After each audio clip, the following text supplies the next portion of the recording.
الحمد للہ رب العالمین والصلاة والسلام علی نبینا محمد وعلی آلہ وصحبہ اجمعین،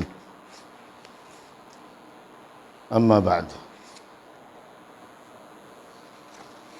وعن ابن عباس رضی اللہ تعالی عنہ قال قال رسول اللہ صلی اللہ علیہ وسلم لا تقصر الصلاة في اقل من 4 برد من مکۃ الی عسفان، رواہ الدارقطنی باسناد ضعیف، والصحیح انہ موقوف کذا اخرجہ ابن خزیمہ۔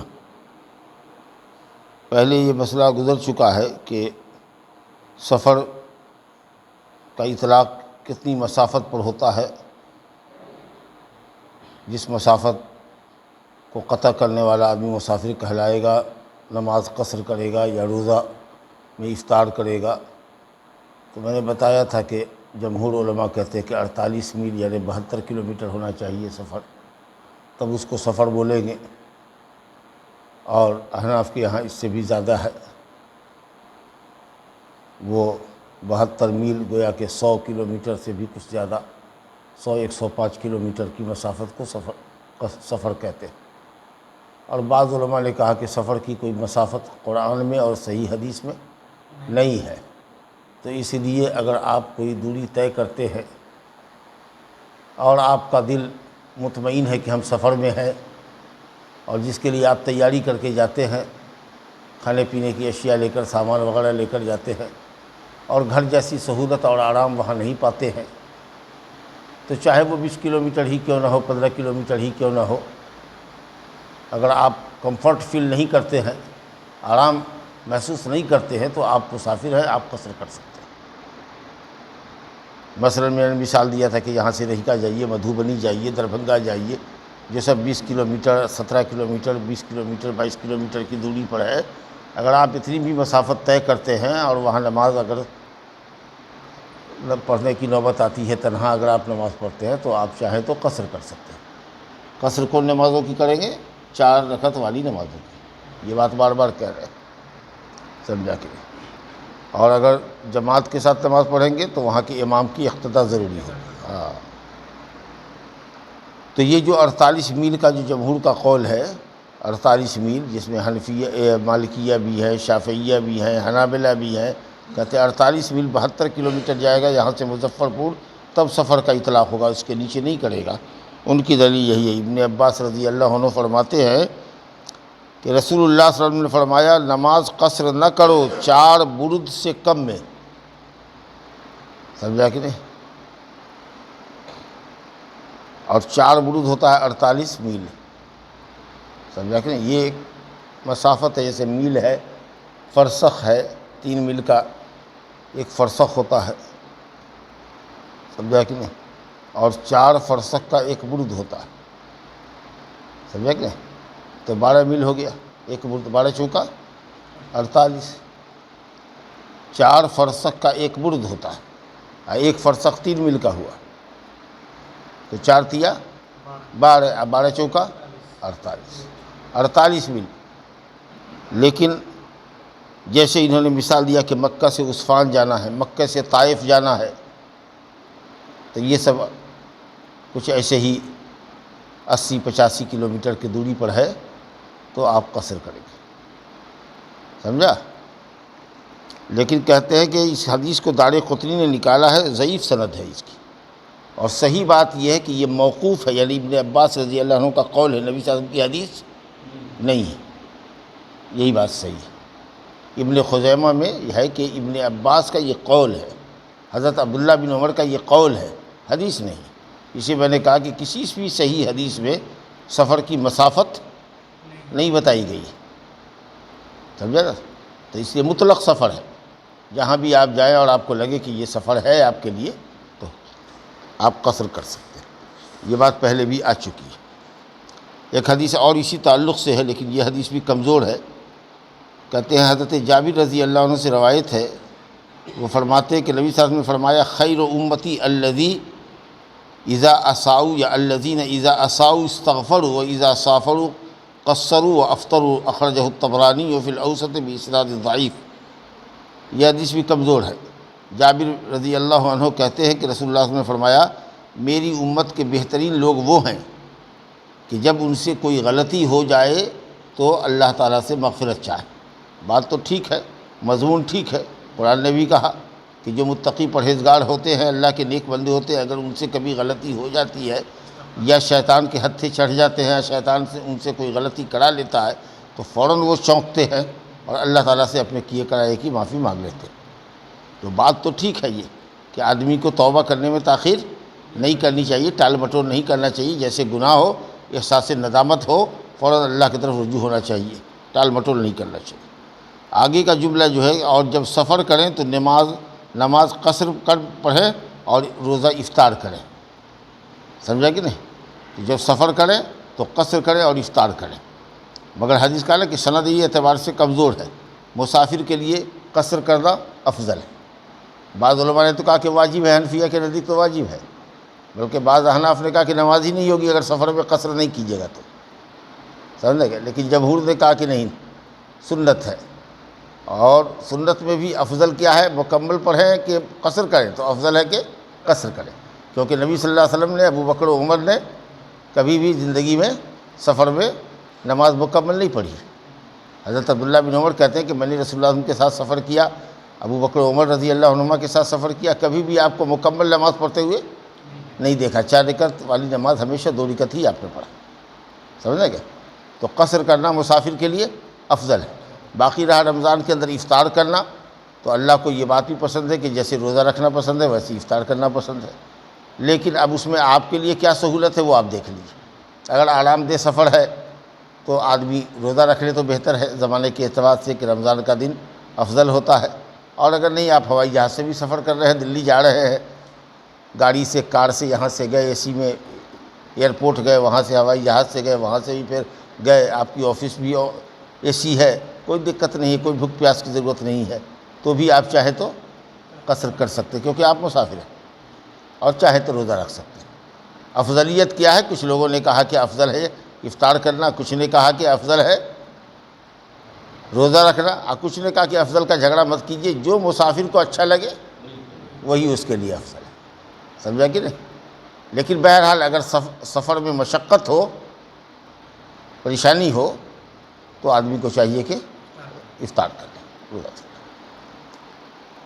چلیے، یہ تو مسئلہ پہلے بھی ذکر میں آ چکا ہے، لیکن حدیث طبرانی نے اوسط میں ذکر کیا ہے، حدیث کی سند ضعیف ہے۔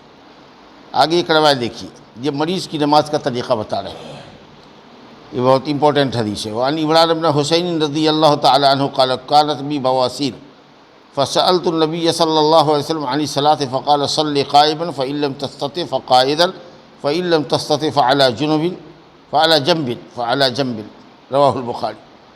عمران بن حسین رضی اللہ عنہ کہتے ہیں کہ مجھ کو بواسیر تھا۔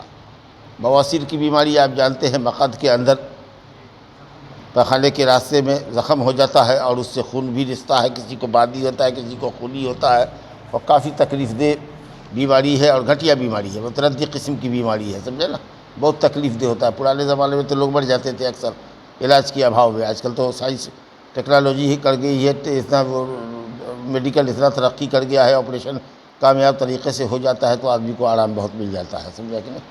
لیکن بہرحال ہے یہ بیماری بہت خراب قسم کی بیماری ہے، اچھی نہیں سمجھی جاتی۔ تو بواسیر کی بیماری تھی، تو یہ کہتے ہیں کہ میں نے نبی صلی اللہ علیہ وسلم سے پوچھا نماز کے بارے میں کہ کیسے پڑھوں۔ مثال کے طور پر اگر کسی کو کھڑا ہونے میں دقت ہوتی ہے تو اگر بیٹھ جائے اور بیٹھ کر کے نماز پڑھے تو اس کو آسانی ملے گی، تو کیا کرے، بیٹھ کے پڑھے یا کھڑا ہو کے پڑھے؟ تو آپ صلی اللہ علیہ وسلم نے فرمایا کہ مریض کا معاملہ یہ ہے کہ صلی قائما، اصل یہ ہے کہ نماز کھڑے ہو کے پڑھنی چاہیے۔ اگر کھڑے ہونے میں تکلیف ہے، مشقت ہو رہی ہے، پریشانی محسوس ہو رہی ہے، خشوع خضوع جو ہونا چاہیے نماز میں وہ نہیں آ پا رہا ہے درد کی وجہ سے، تب ایسی صورت میں بیٹھ جائیے۔ لیکن اگر آپ کھڑے ہیں، کسی چیز کے سہارے ہی سے کھڑے ہوں، اگر کنارے میں ہے، ٹیک لگا کر کے دیوار سے ایسے ذرا سا ٹیڑھا ہو کر کے کھڑے ہوں گے تو کھڑے ہو سکتے ہیں، یا کسی ڈنڈے کے سہارے کھڑے ہو سکتے ہیں تو کھڑا ہونا چاہیے، یا کسی نمازیے کے اوپر ٹک گئے کھڑے ہونے میں اور اس نے آپ کا وزن برداشت کر لیا ہے، آپ کو روکے ہوا ہے، تو نماز کھڑے ہو کر پڑھنا فرض نماز کے لیے ضروری ہے۔ لیکن اگر یہ سب کیفیت بھی نہ ہو اور آپ کسی بھی حالت میں کھڑے نہیں ہو سکتے ہوں اور آپ کی نماز میں خشوع بات ختم ہو جائے یا پریشانی ہو درد سے تو ایسی صورت میں آپ بیٹھ جائیے، سمجھا؟ اور جب بیٹھ کر کے آپ نے قیام کیا ہے تو ظاہر ہے کہ رکوع کرنے میں بھی آپ کو دقت ہے، تو رکوع بھی کیجئے بیٹھے بیٹھے۔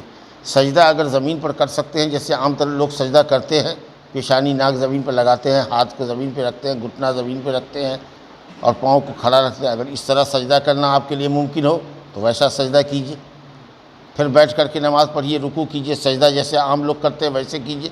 لیکن اگر جھکنے میں بھی دقت ہے، آپ کو کمر میں تکلیف ہے، آپ جھک نہیں سکتے ہیں، یا ڈاکٹر نے منع کیا ہے، آپ کا آپریشن ہوا ہے، جھکنا نہیں ہے آپ کو زیادہ، تو اس طریقے سے آپ بیٹھے رہیے، ذرا سا رکوع میں تھوڑا سا جھکیے، سجدے میں تھوڑا سا اس سے زیادہ جھکیے۔ بیٹھے ہوئے ہیں رکوع میں گردن کو، پیٹھ کو ذرا جھکائیے، سجدے میں زیادہ جھکائیے، سمجھ لیں گے؟ تو اگر کھڑے نہیں ہو سکتے ہیں بیٹھ کے نماز پڑھیے، بیٹھ کے رکوع کیجئے، سجدہ اگر زمین پہ کر سکتے ہیں تو زمین پہ سجدہ کیجئے، اگر وہ کیفیت نہیں ہے تو بیٹھے بیٹھے سجدہ کیجئے، لیکن سجدے میں کمر اور پیٹھ اور گردن زیادہ جھکنی چاہیے رکوع کے مقابلے میں۔ چلیے، کوئی شخص بیٹھ کے بھی نماز نہیں پڑھ سکتا، ایسی حالت ہے اس کی، بیٹھ کے بھی نماز نہیں پڑھ سکتا، ہو سکتا ہے کہ اس کا دونوں سرون جو ہے چتر جلا ہوا ہو، بیٹھ نہیں سکتا، آگ لگی تو وہی جل گیا، وہی پورشن کمر کے پیچھے ہی کا پورشن جلا ہوا ہے، بیٹھ بھی نہیں سکتا بیچارہ، کھڑا بھی نہیں ہو سکتا، سمجھا کہ نہیں؟ پورا حصہ وہ ظاہری اور باطنی حصہ اندر کا باہر کا جلا ہوا ہے۔ اب اس کو کیسے نماز پڑھنی ہے؟ تو لیٹ کے نماز پڑھائیے اس کو، اور لیٹنا ہے کیسے ہے؟ افضل ہے داہنے کروٹ، داہنے کروٹ لیٹائیے، سر ہوگا دکھن طرف، جیسے قبرستان میں اتر کرتے ہیں، اتر سر کیجئے، پاؤں دکھن کیجئے، کروٹ لیٹا دیجیے، پیٹھ کے پیچھے رکھ دیجئے، ایک دو تکیہ رکھ دیجئے اور کہیے گا کہ قبلہ رخ ہو گئے، اب نماز پڑھو۔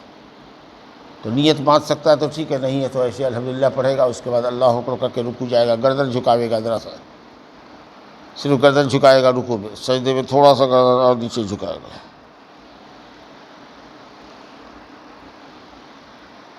سمجھا کہ نہیں؟ رکوع میں ذرا سا گردن جھکایا، سمع اللہ لمن حمدہ من میں کہا، زبان سے کہا، پھر اللہ اکبر کر کے ذرا سا گردن کو اور زیادہ جھکایا، سجدہ ایک ہوا، پھر اٹھا، سجدے کے درمیان کی دعا پڑھی، پھر گردن اس سے زیادہ جھکائی، پھر اس کے بعد اپنا کروٹ ہو گیا۔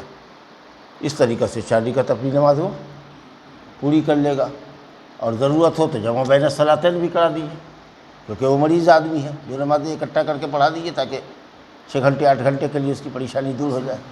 داہنے کروٹ پہ تکلیف اگر ہے تو بائیں کروٹ لٹا دیجیے، تو سر رکھ دیجیے دکھن، پیر رکھ دیجیے اتر، پھر بھی رخ ہو جائے گا، پچھم ہو جائے گا، وہی کیفیت۔ لیکن یہ دونوں پہلو بھی بیچارے کا جلا ہوا ہے، مثال کے طور پر، تب چت لٹا دیجیے، اور چت لٹانے میں سر کو رکھیے پورب اور پیر کو رکھیے پچھم، تاکہ رخ ہو جائے پچھم کی طرف، اور لیٹا لیٹا وہ نماز پڑھے گا، اور وہی گردن کے ذریعے اشارے کے ذریعے۔ لیکن وہ سب بھی کیفیت اگر نہیں بنتی ہے تو اب اس پر کوئی نماز نہیں۔ کچھ لوگوں نے کہا کہ آنکھ سے نماز پڑھ لے گا، آنکھ کی پلکوں کو جھکائے گا، اٹھائے گا، جھکائے گا، اٹھائے گا رکوع اور سجدے کی نیت سے، لیکن اس سب پر کوئی دلیل نہیں ہے۔ بات سمجھ میں آئی نا؟ ہاں۔ تو اگر آدمی کھڑا ہو کے نماز، یہ فرض نماز کے لیے کہا جا رہا ہے کہ کھڑا ہو کے نماز پڑھنے پر قادر اگر ٹیک لگا کے بھی پڑھتا ہے تو اس کو کھڑا ہی ہونا ہے، لیکن اگر کھڑے ہونے میں مشقت ہے، اور مشقت کا ضابطہ کیا ہے، پیمانہ کیا ہے، کہ اس کو نماز میں اتنی تکلیف ہو کہ نماز کی طرف سے طبیعت اس کی وہ دھیان بٹ جائے اور تکلیف پر چلی جائے، دھیان تکلیف پر چلا جائے، نماز کا خشوع اس سے جاتا رہے، تب ایسی صورت میں وہ بیٹھ جائے، سمجھا؟ اچھا، بیٹھ کر کے نماز پڑھے، رکوع کرے بیٹھ کر کے، سجدے میں بتایا نا کہ سجدے کی کیفیت ہوگی کہ زمین پر کرتا ہے تو کر لے، ٹھیک ہے، لیکن اگر وہ زمین کو پیشانی بھی نہیں، تو جتنا زیادہ پیشانی جھک سکتی ہے زمین کے قریب اتنا کر لے، اور نہیں تو جتنا کر سکتا ہے اتنا ہی کرے۔ لا یکلف اللہ نفسا الا وسعها، اللہ تعالیٰ کسی کو اس کی طاقت سے زیادہ مکلف نہیں کرتا، پابند نہیں کرتا، سمجھ میں بتائیے؟ یہ فرض نماز کے لیے۔ لیکن اگر آپ مریض ہیں تو سنت نماز اگر بیٹھ کے بھی آپ پڑھتے ہیں، یا اگر مریض نہیں بھی ہیں آپ تب بھی اگر سنت بیٹھ کے پڑھتے ہیں تو آپ کی نماز ہو جائے گی آدھا ثواب کے ساتھ، سمجھا؟ لیکن اگر فرض نماز ہے، کھڑے ہونے پر آپ قادر ہیں تکلیفی کے ساتھ صحیح، لیکن آپ کھڑے نہیں ہو رہے ہیں تو آپ کی نماز باطل ہو جائے گی، کیونکہ قیام اور رکوع اور سجدہ جو کرنے کا طریقہ ہے وہ رکن نماز ہے۔ تو فرض نماز میں جب بہت تکلیف ہو تبھی آپ قیام سے قعود پڑھائیے، بیٹھ جائیے، بیٹھنے سے یہ کروٹ لیٹ کر کے نماز پڑھیے یا چت ہو کر کے نماز پڑھیے، یہ تکلیف کی حالت ہے، سمجھنے گئے؟ لیکن سنت اگر آدمی عذر کے ساتھ پڑھے گا تب تو کوئی مسئلہ ہی نہیں ہے، بلا عذر پڑھے گا تو بھی نماز ہو جائے گی، کھڑے ہونے پر قادر ہے، لیکن سنت آپ بیٹھ کے پڑھ رہے ہیں تو آدھا ثواب ملے گا، ہاں، لیکن اگر عذر ہے تو انشاءاللہ پورا ثواب ملے گا۔ تو یہ حکم ہوا نماز کا۔